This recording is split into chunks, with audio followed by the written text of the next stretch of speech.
Hey guys, in this video I will show you how to equip multiple accessories in Roblox. Alright, let's begin. First of all, open any preferred browser and search for roblox.com.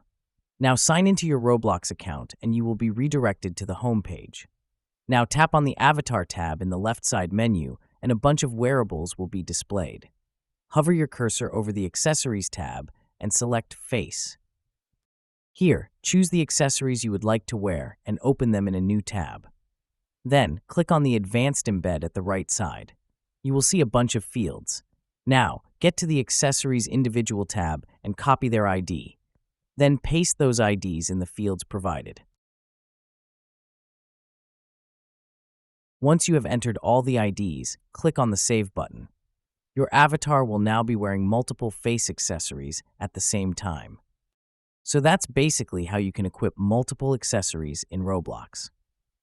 And that's it for this video. If you find this helpful, consider subscribing and giving this a big thumbs up.